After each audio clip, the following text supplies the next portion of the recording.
Emergency order. Exterminate all Metroid organisms on planet Zebis. And defeat the mechanical life form, Mother Brain.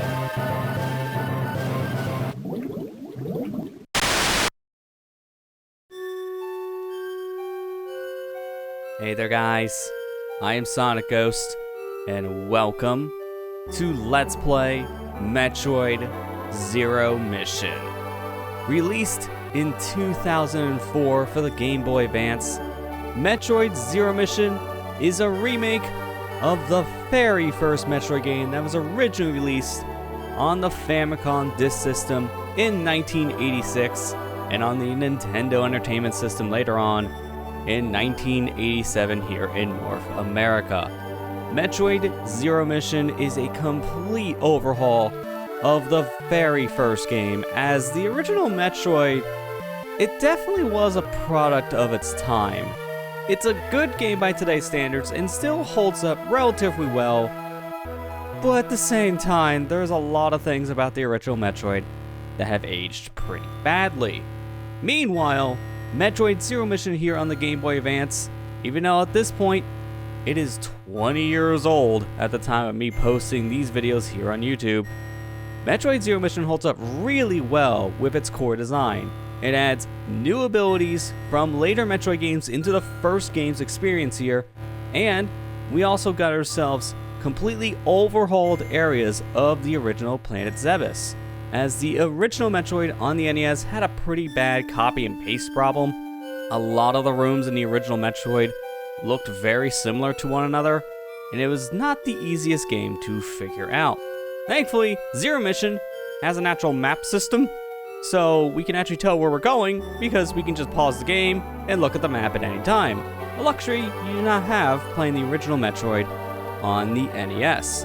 Normally, I like playing original versions of games before I recover a remake on this said channel, but Metroid Zero Mission is the exception to that rule because this is just the de facto way of playing the original Metroid. This game does so much to fix all the core problems of the original Metroid that, in my opinion, this is the way you play Samus' first outing from the Metroid series. Unless you want to go back and see how the original goes, I recommend people just play Metroid Zero Mission to experience the first game. So, without any further ado, let's start our adventure here in the very first Metroid, our Zero Mission, if you so say. As we start our game here, we have a difficulty select between easy and normal mode. Now, there isn't much of a difference between difficulties in this game. It's mainly a thing of how much damage Samus takes. So we're going to be playing this game on the normal difficulty. So without any further ado, let's start our Zero Mission.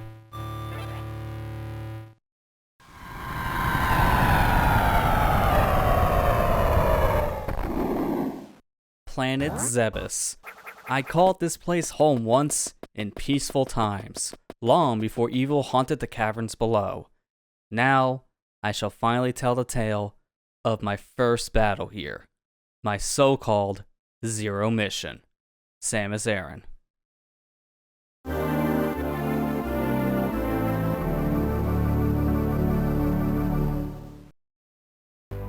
Welcome to Planet Zebis and Metroid Zero Mission. We're in control of the main character here of the Metroid series, Samus Aran. And now, we got ourselves our very first power, the Morph Ball. With the Morph Ball, we can go ahead and double tap down on the D-pad to take form and gain access to narrow passageways. So the thing is, with this suit, a little too bulky for Samus to crawl around in tight spaces. So instead, she can morph into a ball, and we can use this to go into narrow passageways and also to do other things as well here in Metroid Zero Mission. Right now though, let's get a move on here and make our way over to the right. Anytime we find ourselves a door, press the B button to shoot our arm cannon, and we can open the door with our said shots. But this here is a statue that we can actually interact with going into our Morph Ball form. Going into our Morph Ball into the statue's hands, we will be able to see a little hint here on our said map. So the statue is pointing us somewhere at the top here of the area we're exploring, Brimstar. If we go up top, there could be something of interest. So we'll keep that in mind. But interacting with the statue doesn't just give you a hint, it also refills your energy. So at any point that you're low on health, just going into a statue's hands is going to be really helpful. So let's go ahead and climb up to the top here of Brimstar and see what that said hint is all about. But we want to be careful not to take too many hits here, as in the beginning, we don't have that much health. And Samus, as you can see by me just taking one hit there, we lost 10 points of health. So damage can stack up pretty fast here in the very beginning of Metroid. Now, thankfully, when you kill an enemy, they can drop health, and it's dictated by this little orb they drop. And the bigger the said purple orb, the more health you'll get. But over here on our right, we can't go any further over here because, well, simply put, our beam isn't long enough. So for now, let's go over here to our left, which this here is not our upgrade, the long beam. With this, I think you can understand what's being upgraded here. Now we can fire long distance shots with this said beam. Press the L button and B together to fire diagonally. Here we can go ahead and interact with this statue here, which is called a Chozo statue, and we can refill our energy. So thankfully, anytime we get an upgrade, we can also get our health back using those said statues. But now with the long beam, we can make our way over into the said passageway area, which is really helpful, but also a little unnecessary that the long beam isn't something you start with because we're not even 5 minutes into our adventure, and now we have a beam that can reach the entire screen. This thankfully is an upgrade that becomes a permanent staple in the Metroid series going forward. This is really just a first game quirk, but in this room here, we got some statues we can't really do anything with, so I'll have to remember this area for later. For now, let's get out of here, and as soon as we leave that said room, the door locks behind us. Anytime a door has a gray hatch on it, that means it's locked and you cannot go that way, and this is why the door was locked. This specific enemy. Kill it, and now unlock the doors in the room, and we can get out of here. Interacting with this Chozo statue, we'll get ourselves a hint that takes us way over to an unknown portion here of Brimstar. This is such an unknown area, it's not even on our map. So we're gonna have to explore around this portion of planet Zebis to fill out the map ourselves. So thankfully now we get our health refilled, even though we don't really need it. Didn't take any damage from that said fight. I'm just taking all the damage on the way out of the said fight. You know, as you do. Let's just get our way down here to the bottom area and interact with these blocks that now we can actually hit using our long beam. From here, we're gonna be very careful. Can't open up that said red door because we don't have a way to open it just yet. But in this room, this is a save room. Anytime you see an S on your map, that means you're next to a save room. You can go ahead and save the game at any time, only when you're in a set save room. Since this is a Game Boy Advance game, that is a little inconvenient, but you can press the start button here and you can use this to view the map at any time. And you can press the L button here to activate sleep mode to put your Game Boy Advance into a sleep state. This way you'll save energy, but still keep your system on and be able to play the said game at any point. I'm not going to put the system to sleep, that seems a little redundant for our video's sake. But we can also hit the R button here to pull up the status menu and see a list of all Samus' upgrades and get a reminder to what these said upgrades do. But for now, we know where we're going thanks to our map, so let's get out of here and make our way over this unknown portion in Brimstar. Oh, in this area, looks like we got something going on because the ceiling is kind of crumbling apart. But over here is our first missile tank of the game, and this is a new upgrade. Press the R button and B to fire missiles, and these will open red hatches. To start off, we get ourselves 5 missiles, so not many, but it's a good starting point. Can't go any further to the right because we don't have any way of blowing up those said walls, so we're gonna need something else for that. But making our way back over the left, we get ourselves our first boss, the giant centipede here, known as Diorum. So what we need to do with this centipede is we need to shoot it in the eye. That's its weak point. The spikes it shoots out at us will give us health and also missiles as well, so if you're low on health and ammo, shoot these said spikes down.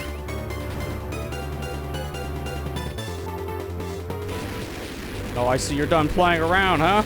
well, see you later. So here's the thing with that boss.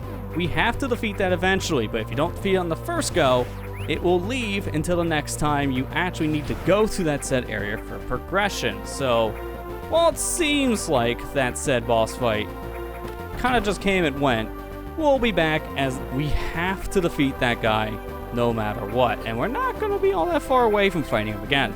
So, let's get out of here and make our way over to a whole different section. Now with the missiles, we can open up that said red hatch. And now, thanks with the missiles, we can actually explore a whole new area here on the map we couldn't see. And this area has some missiles. So any area that's marked green here is a hidden passageway. Anytime you see a full circle, that means that there is an item for you to collect. And as soon as you collect it, you can kind of see here on the map with my icon flashing, it becomes a square. If there's a square in the area, that means you collected an item. If there's a circle, that means that there's some kind of expansion there, so you should still be checking that portion of the map. Keep this in mind, because if you're going for all the items, you're definitely going to be checking your map quite a lot for the set detail. For now, let's get rid of this hive of bugs, get out of here. And now, another hive of bugs. How convenient. Good thing we have a long beam, because these guys, not much of a problem with our set beam. Jump down below, going through the set door, and let's continue forward here. Some bugs falling from the ceiling, not too big of a deal. Hey, got ourselves our missile tank on the way in here. That's pretty neat. Oh, I see you're back for round 2, huh? This time, well, I was gonna say, we're not gonna really have many problems if I can hit you right away. Your eye kind of knocked away the missile. That's kind of weird. Really bad timing on my front, because when the eye's closed, you can't do damage to the centipede. But I must have hit like the frame of when this eye was going. The best thing to do here is go into your Morph Ball form, as Morph Ball will allow you to move comfortably. And once you defeat this centipede, you get yourself the Charge Beam. With this beam upgrade, we can hold the B button to charge it up, release it to fire. Charge attack, and you can jump with a full charge. So, what this means is that this is the Charge Beam here. We can do a lot of damage with the Charge Beam, but before that, we do have ourselves an energy tank here. This gets us another 99 units of health. Now we essentially double our health, but that's just for now. We're going to be collecting a lot of energy tanks throughout our time here on planet Zebis. But the Charge Beam, this packs a punch. This does a lot of damage to a lot of foes, but also, if we charge the Charge Beam and jump into an enemy, we can attack them with the said Charge Beam just from jumping alone. This is called a pseudo screw attack, and it's very useful for a lot of weak enemies, so definitely a thing we'll be using from time to time. But this is a map room. Anytime you see an M on your map, you want to go here. Is that'll download map data so you can see the entirety of Brimstar, but it doesn't show you every nook and cranny of the said area. Green areas do not get downloaded on your map, so those are hidden sections. And those hidden sections you're gonna need to find on your own. So there's still some exploration here even once you got the said map downloaded. So it's not gonna become super easy for you to fully explore all areas. Just keep that in mind. You're still gonna need to explore things on your own just to find a lot of secrets. From here, we're gonna use our Morph Ball to go through this little tunnel. And in this area, we got ourselves another upgrade. Getting a lot of these all at once. This is Bomb. So with the bombs, we can press the B button in Morph Ball form, and we can just drop a bomb. Simple as that. I'm gonna go ahead and refill myself some of my said missiles. And from here, we can use our bombs immediately down below to blow up these said blocks, which will lead us to a missile upgrade. So we'll grab this, makes us 5 more missiles richer, so that's 20 missiles in total. And let's get out of here at this point.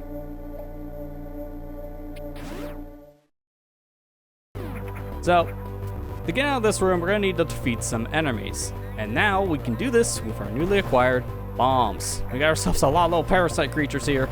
I have to think of these things as some like little ants. Just blow up the ants, and now you're good.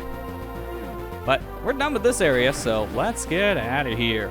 So one thing I do want to mention is that with the bombs, you saw me jumping around getting that missile pack from earlier. That said missile pack was a great way of teaching a player that you can use bombs to jump up to a higher ledge. And you can actually use that to your advantage because in Metroid Zero Mission, you can do something called bomb jumping to get to a lot of areas early.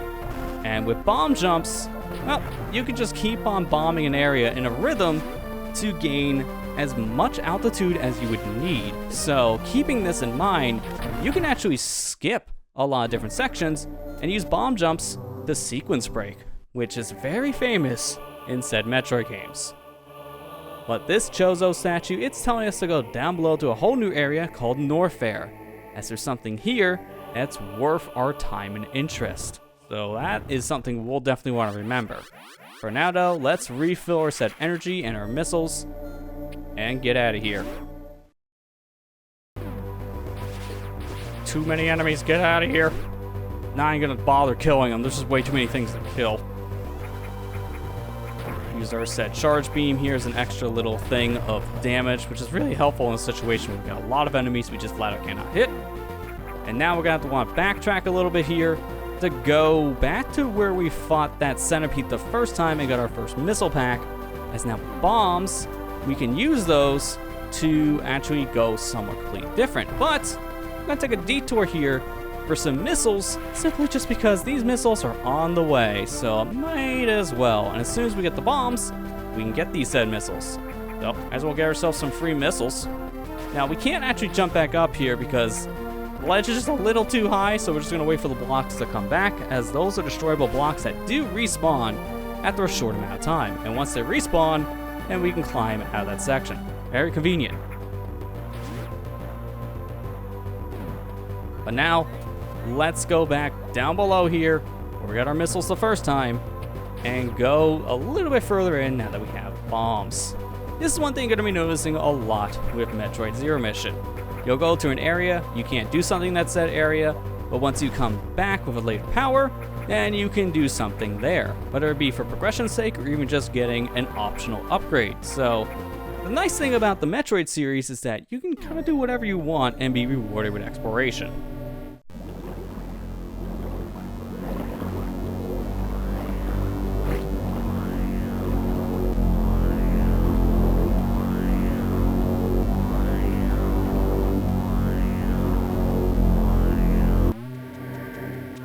Anyone have this weird feeling of someone's watching you?